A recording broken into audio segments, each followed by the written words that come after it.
I'm Amanda Fancy. I'm the dealer-owner of Gal's Home Hardware and Furniture.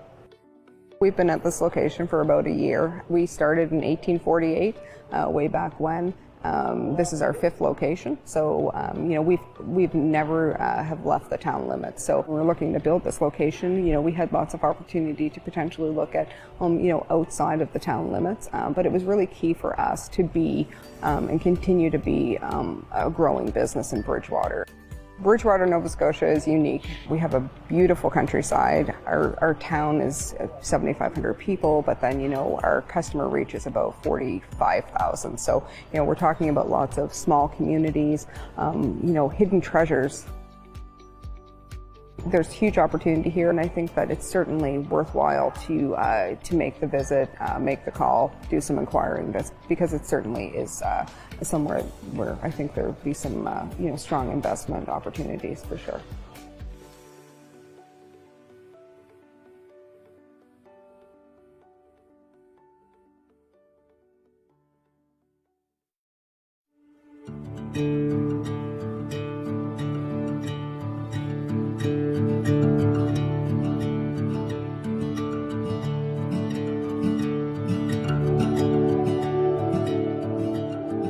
My name is Joey Richard. I come from Quebec, Montreal.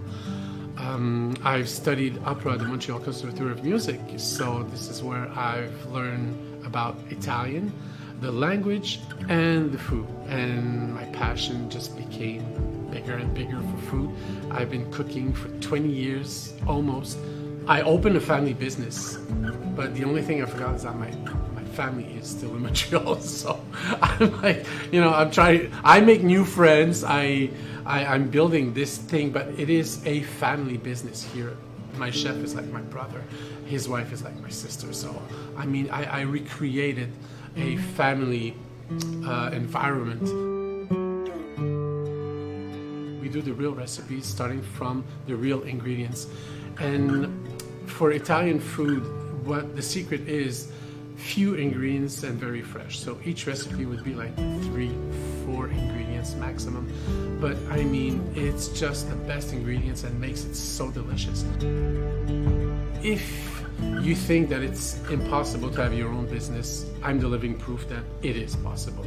People want us to thrive. We work together, so everybody helps each other. If you want to be part of a community, it is the community to be part of.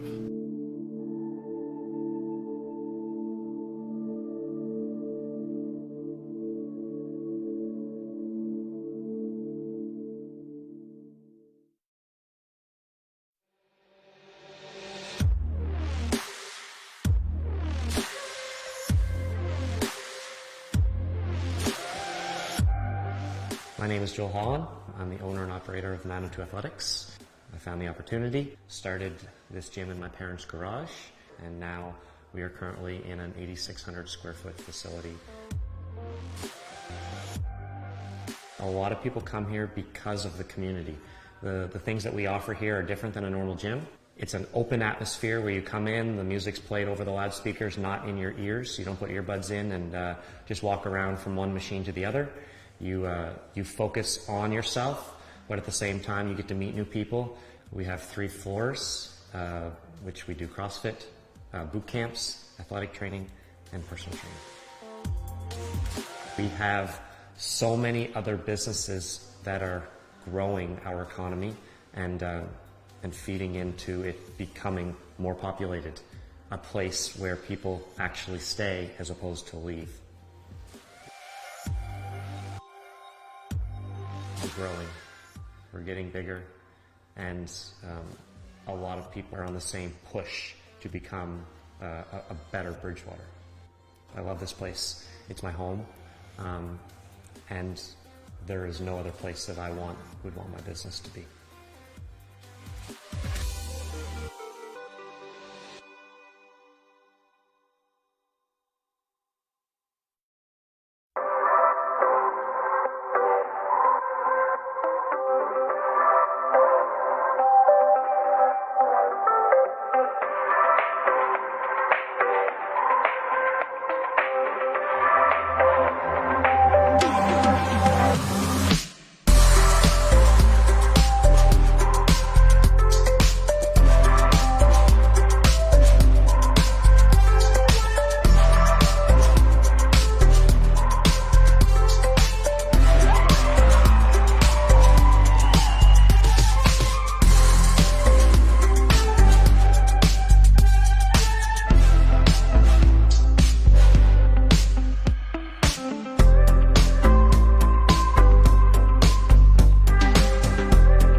I'm Amanda Fancy. I'm the dealer owner of Gauss Home Hardware and Furniture.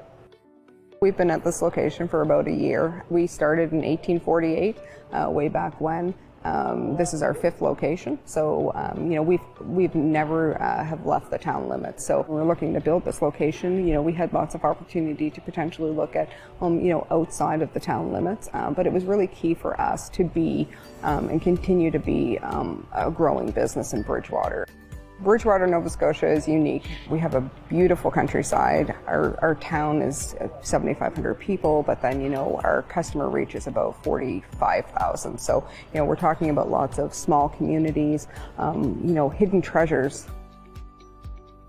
There's huge opportunity here, and I think that it's certainly worthwhile to make the visit, make the call, do some inquiring, because it certainly is somewhere where I think there would be some strong investment opportunities for sure.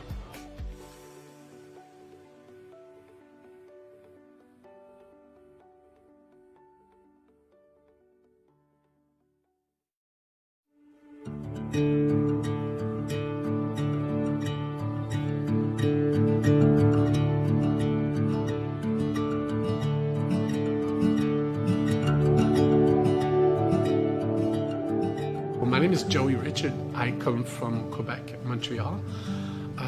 I've studied opera at the Montreal Conservatoire of Music, so this is where I've learned about Italian, the language, and the food. And my passion just became bigger and bigger for food. I've been cooking for 20 years, almost. I opened a family business, but the only thing I forgot is that my family is still in Montreal.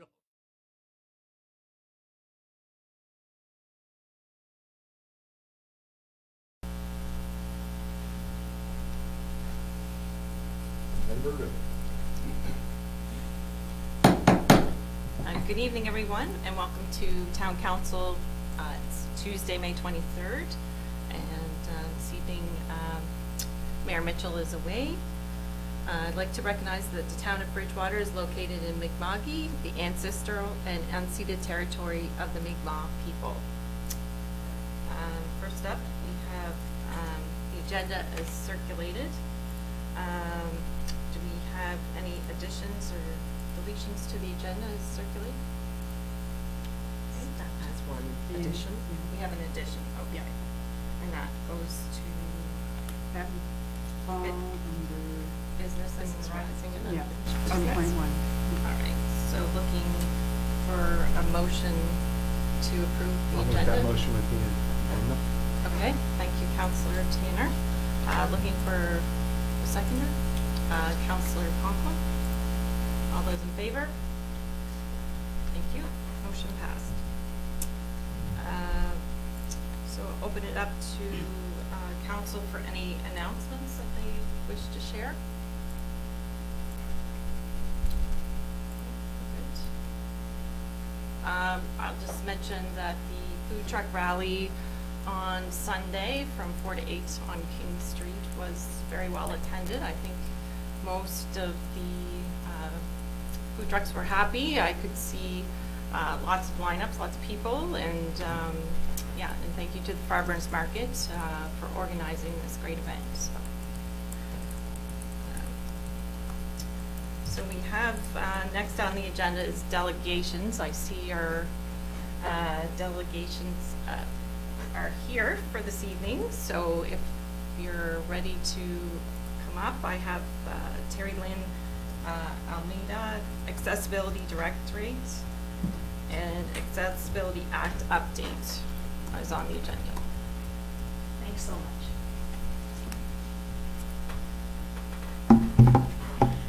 Thanks so much for the opportunity to be here today to share an update on government's work towards our goal of an accessible province by 2030. I especially appreciate the opportunity to be here as I grew up here in Lunenburg County. I'm from just over in Lunenburg. My grandmother just celebrated her 101st birthday last week at home, and I live in Green Bay now. And while I have always worked in disability policy for over the last 20 years, I became disabled myself just a few years back in a car accident on the way to the Lahaye Ferry. A lady from Australia was driving in the wrong lane. And then 3 years ago, my younger brother Jamie, who was happy, successful, smart, annoying, died, as younger brothers are, died by suicide. We never knew that he had any mental health challenges. And I say that because disability can happen to anyone at any time. It's one of the equity groups that can happen to all of us. And given that there's over 30% of Nova Scotians who have a disability, it's likely that someone in the room or someone in your family or a close friend either has a disability or is impacted by it. So I really appreciate the opportunity to work in this area, work collaboratively with towns like Bridgewater. Ellen is here with us tonight as well, and we really have a great opportunity to have a quick presentation with you. So I'll turn it over for a bit to my Executive Director, Dawn Stegan, and then I get some of the fun stuff afterwards. Thanks very much. So we appreciate that we only have 10 minutes, and so I'll jump right into the next slide, and I guess I'm doing the clicking, and I go forward like that. Okay, great. Okay. So the first slide is really a little bit of background in the sense that the Accessibility Act, as you probably know, was passed in 2017 with all-party support. And at the time, we were the third province with accessibility legislation. Before us was Ontario and Manitoba. But since then, we've had 5 provinces now have legislation. So Newfoundland and British Columbia and I think then ourselves. So yes, and the federal government now has legislation as of 2019. So it's created a great opportunity for us to be collaborating with other jurisdictions as we move forward.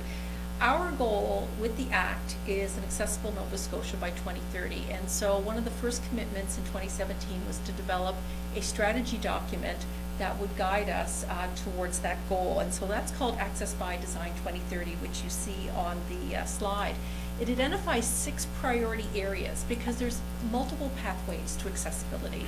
Standards is just one of them, but the other areas, of course, are around collaboration, evaluation, government leading by example, and of course, awareness and capacity building and compliance and enforcement related to those standards and other obligations. There we go. So the first priority in Access by Design is the standard development process. So we're developing regulations for the most part. So law that will require certain entities, whether they be prescribed public sector bodies like libraries, municipalities, or the government of Nova Scotia, or others that could be identified under the regulation, like some businesses or some nonprofits. They would be required to meet that standard.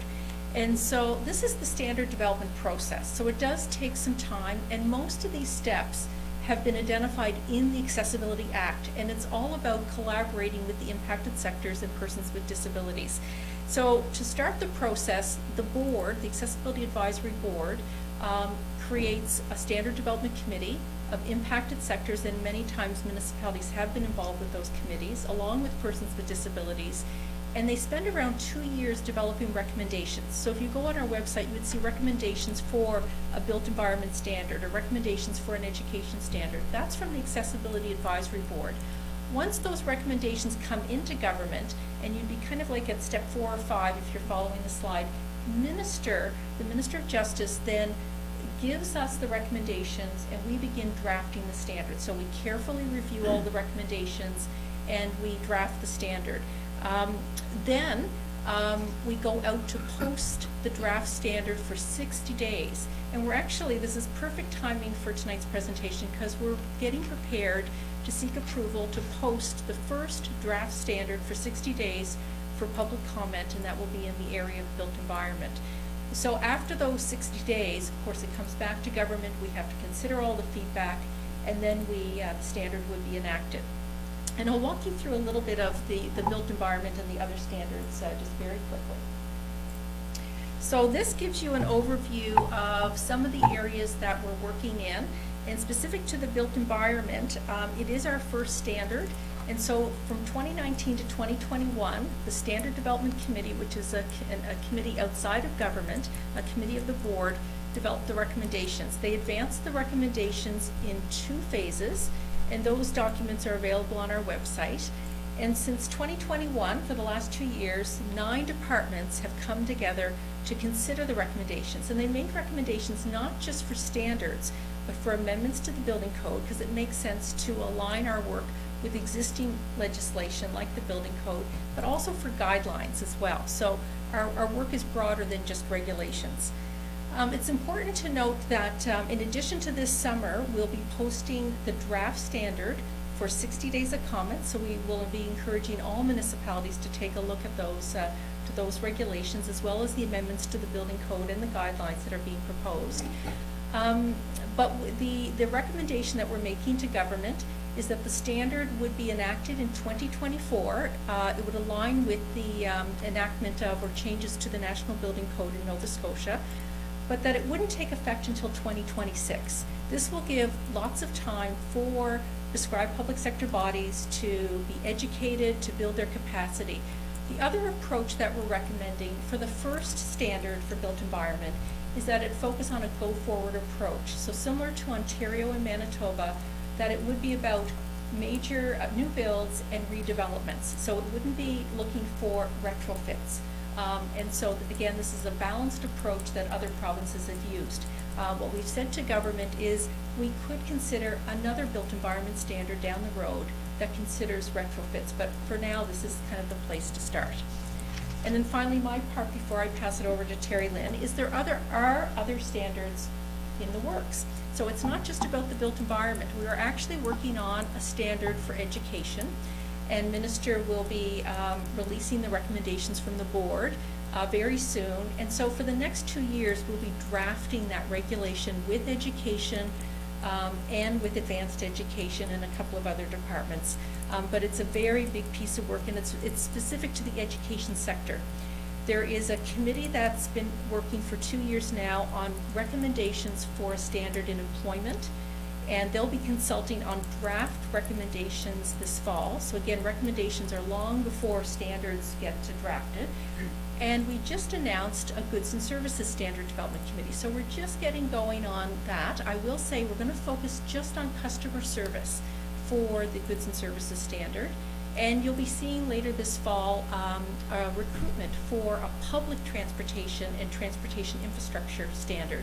I'm aware from my previous work in sport and recreation that Bridgewater is a leader in active transportation in this province, and so this may be an area where you'll want to have representation on that standard development committee. So when you see the recruitment, it's something for you to consider. And then finally, sometime before the end of this fiscal year, we will begin the work on a standard or recommendations for information and communication. So I'm going to pass it over to Terry Lynn. And we'll see if I can use the clicker as well as Dawn can. Thank you. So, of course, standards, regulations are one part of the change to accessibility. Another key component is awareness and capacity building. I'll often use the language that you can't regulate all human behavior. You need to have some cultural change as well. And Nova Scotians with disabilities have told us that stigma and discrimination are one of the top 5 barriers that they face consistently. So last year, we launched the first province-wide accessibility awareness campaign. Access Includes Everyone. You may have seen some of the TV ads of kids playing video games. There's a new website with new resources that will be launched next week. And we also did photo shoots around the province. There's a couple of pictures in the slideshow from Bridgewater. We appreciated the participation here. And that was to increase the diversity of representation of the photos that we have of Nova Scotians with disabilities. And we also focus awareness around particular days and weeks and months. So next week, coincidentally, is Access Awareness Week. And so you'll see a little more social media, a little more activity during that month as well, or that week as well. We also need to work very strongly collaboratively with the town of Bridgewater, other municipalities, other public sector bodies, and other sectors. We have developed a number of resources. We're working on developing more to support the capacity building, the knowledge that people need to have around accessibility, and tools that people can use. We're also working with groups of organization like AMANS, where we provided funding to them to hire Holly McClellan as an accessibility coordinator, and some additional funding to support some initiatives. And we're also supporting other groups of organizations, like we just provided funding to Easter Seals to develop a partnership with disability organizations. And while we know that there are some grant programs that provide funding to organizations and to municipalities, we also know that we need to work with other government departments to embed accessibility into all government programs, grant programs. And of course, there's no point in setting up regulations if you're not going to have a compliance and enforcement structure. At the heart of this framework, though, is education and support. We want to help people achieve accessibility and provide the education and support to get there, and then work collaboratively to address areas of non-compliance.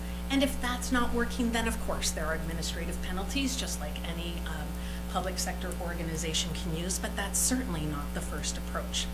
Dawn was appointed as the first Director of Compliance and Enforcement, although because no standards are yet enacted, the only area that is under compliance and enforcement right now, or applies to that, is, and that gets us to accessibility plans and advisory committees. And so public sector bodies, we've been so appreciative of the support that we've had. Most, you can see that there are some, transparency, some municipalities that have not yet completed their plans. We're working with those to do that, and most will be completed by late spring, but we recognize that that's a year late. And there's some others in cohort 2 that are still needing to finalize their plans as well. The 5 municipalities in Lunenburg County were a great example of working collaboratively, both in the development of the plans and also in supporting an accessibility coordinator. And we can see the difference that that role makes in municipalities. Of course, being able to evaluate improvements to accessibility is essential. We need to be able to see what progress we're making over time. A highlight for us was just the release last week of the first independent review of the Accessibility Act. Dr. Katie Albrecht from St. FX University worked over the last year and a half to do that review. We're now starting the review of the recommendations. There's 48 of them that we really look to help us identify what we can do to improve how we're doing our work. And finally, we recognize that if we're asking others to play a leadership role in accessibility, the government of Nova Scotia absolutely must. We were the first public sector body to develop our own accessibility plan, and we just developed and released the accessibility plan, our second plan, last December. It's such a difference, having been at the directorate for almost 5 years now, between the first and the second plan, where the second plan has commitments from every government department, 6 government-wide commitments, and the collaboration across the organization is much greater. It's not to say that we have everything figured out, just as you have in your own organization. We're still working to embed, I'm sure we do, but we know that we need to work to embed accessibility throughout our organization in all areas and all of those standard areas. And then I get to turn it over to Dawn just to say thank you and invite any questions. So, no, thank you very much. I mean, definitely what we heard from the reviewer and what we often say in our presentations, there's been really significant progress made in the last 6 years, but there's still a lot more to do. The progress wasn't alone. It was with municipalities and villages and other prescribed bodies. So thank you very much. And as we go forward, and tonight, if you have any questions, we'd be pleased to answer them. And of course, we would love to learn about the work that is ahead of that you are doing as well. So thank you. Yeah, thank you for that great presentation. I'll just open it up to council and see if they have any comments or questions.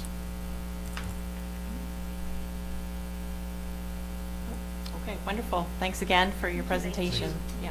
We're going to leave some materials maybe at the table, and if that's appropriate, or Okay. yeah, just some resources and some posters and whatnot. Thank you. Okay, great, thanks.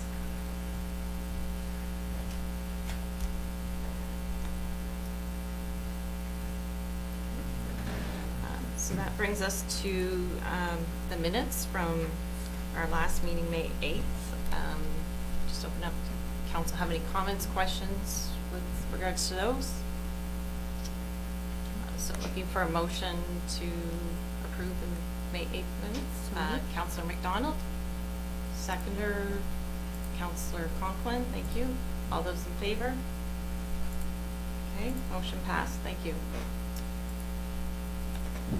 So moving down to correspondence, we do have a letter in your package from the chair of Brighter Days campaign, Nick Saunders, so that's there for your information. Now moving down to our reports and recommendations. Again, our monthly report showing the activity for permits applications for the town of Bridgewater.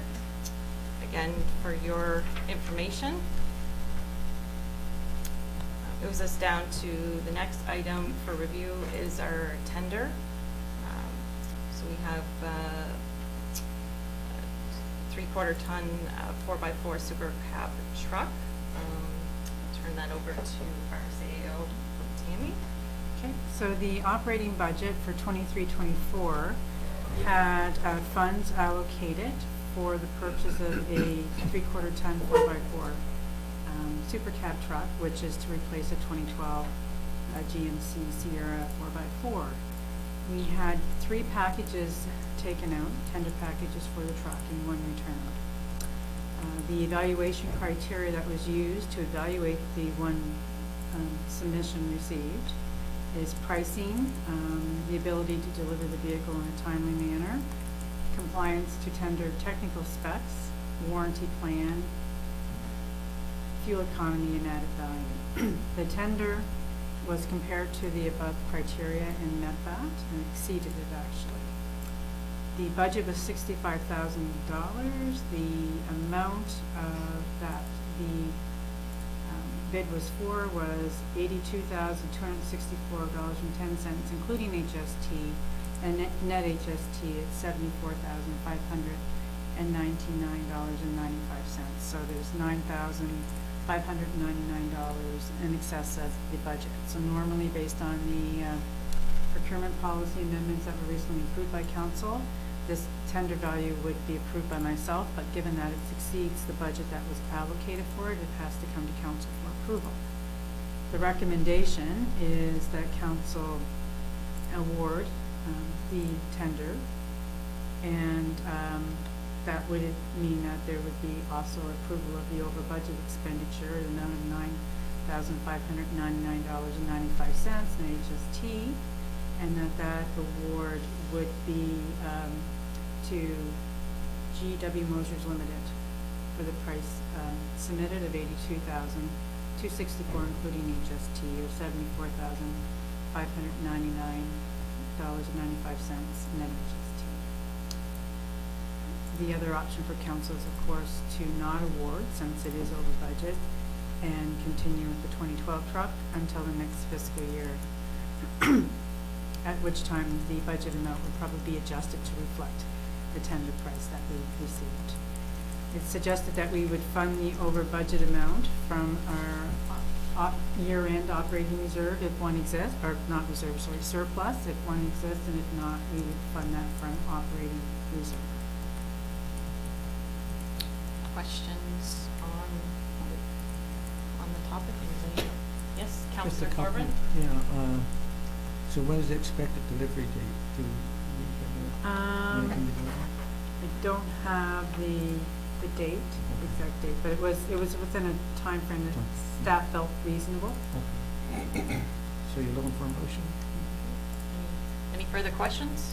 Okay, yes, Okay. take a motion. I would move that council for the town of Bridgewater endorse the recommendation of staff in the purchase of the 2023 Ford F-250 4x4 Super Cab truck for the Public Works Department, complete with provisional standards, tailgate step $400 plus HST, from GW Motor Limited for a total of price of $82,264.10, including HST, $74,599.99, including net HST, funding the overage from any end of the year surplus, and in the event there is not a surplus, from the operating reserve.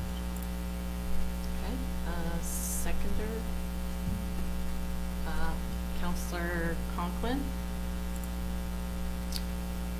Question? Question? All those in favor? Motion carried. Okay. Brings us down to asset management policy on the item. So I'll turn that over to our CAO, Tammy Crowder. The council had as a strategic priority for the 23-24 fiscal year, as well as the previous fiscal year, the development of an asset management policy and strategy. We received some funding through FCM to do this work as well, to offset some of the town's cost. So what you have here tonight is a draft of the asset management policy and the asset management strategy, as well as the governance structure that is being recommended for seeing the next stages, which would be the asset management plan and implementation plan prepared and delivered upon. So tonight, we'd be looking for notice with respects to the policy. And so the policy is kind of the higher level piece that sets out the principles, the objectives, and identifies council's commitment to asset management, and also states the roles and responsibilities. So council's role in terms of adopting the policy, the CAO's role in terms of oversight, a steering committee to lead the implementation and be the champion as well. And then also the expectations of quarterly reporting on the policy and strategy to council by staff, and a commitment to review the policy every 10 years. So that the policy is, let's say, very, very high level. The strategy is when we roll it down into the next level, bring it a little bit deeper. And the strategy is in draft form as well, and it's being suggested that council would approve the strategy after you approve the policy, because the strategy identifies how you're going to implement the policy, so it's kind of out of sync to approve the strategy before you look at your policy. The strategy sets out your scope. So the strategy identifies the assets that are covered by your asset management program. And those would be assets that are owned and operated by the town, or any organization that delivers a service for the town, such as the Public Service Commission, the water utility. And so it would include transportation, land, facilities, fleet, wastewater, and water. The strategy does a SWOT analysis to give you an idea of your business context in terms of your strengths, your weaknesses, your opportunities, and your threats, and ensures that your strategy and your plan will speak to those and build off those. One thing that the strategy does identify is that there's a need to understand service level expectations and its relationship to assets. So this means that first identifying who our stakeholders are, who we deliver the service to, who benefits from those services, and then what are the expected service levels, and then identify the assets that are required to deliver those services. So most of our services are associated with some form of an asset, whether it's just town hall and the staff that deliver the service within town hall, or vehicles, or parks, or sewer, water, roads, those types of things. So understanding the relationship of the asset to the service level expectation to the stakeholder, and defining those, and then using the data that we collect and those measurables in terms of service levels to make informed decisions based on data, as opposed to reactive responses. So rather than the crisis of the day, having a more strategic and planned out approach to how we manage our assets, and then add in those performance targets that would be set through service levels. The strategy identifies what's next in terms of key asset management initiatives.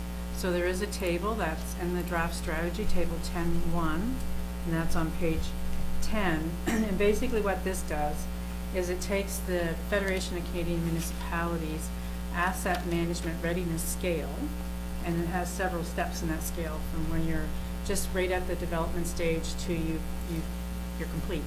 You've met the expectations for asset management, and it says what's next. So we rated ourselves when we applied for the funding application, and we were really at the entry level on most things.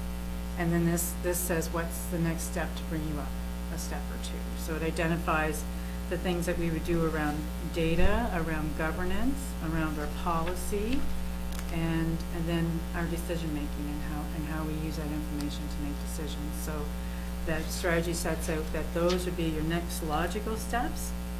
And if council accepts the strategy, of course, then we would develop an implementation plan that we would bring back to council to say, here's how we take those next steps, and here's the time frame to do that in. So they're suggesting a roadmap that would be a 1 to 3 year roadmap to get us going.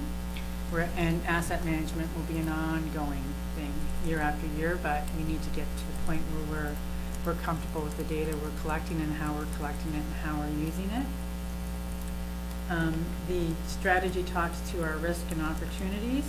So it identifies risks and it identifies mitigation tactics that can be done to ensure that we have an asset management plan that we're resourced properly for so that we can implement it, and that the organization is aware of asset management, and that there's continual and improved interdepartmental planning for assets as well.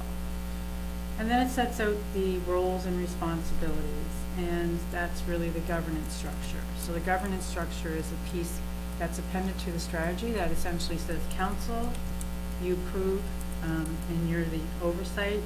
The CAO provides the oversight and leadership, and then you have an asset management steering committee, and that myself as the CAO would appoint representatives from amongst the various departments to sit on that steering committee.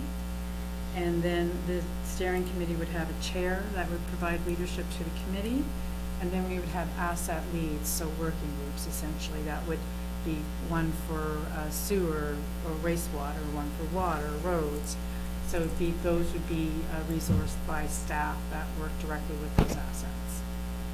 And that would be the governance structure that would be responsible for or help the town see ourselves through the development of our asset management program and the implementation of that. And this budget year, council has budgeted around $119,000 for asset management. So that includes engaging an asset management coordinator, as well as investing in asset management infrastructure or software that would ensure that our data collected can be centralized and used for decision making. So we'll be looking to resource the asset management activities with this coordinator to help lead the steering committee and staff in the development of that. So that's essentially what you have. And as I say, the policy would be noticed tonight and approval by council at the next council meeting on June 12th. And the strategy would be deferred. It would be suggested that you defer your actual motion to approve until after you approve your policy on the 12th. So you could do both on the same night. And it's also being recommended that council direct staff to develop for council's review and approval the terms of reference for the asset management steering committee that's consistent with the governance structure. So that would provide clear expectations to the committee about what their roles and responsibilities are in terms of how council sees that. Great, thank you very much. That's quite a bit of work ahead, but it's well needed. Any comments, questions? Okay.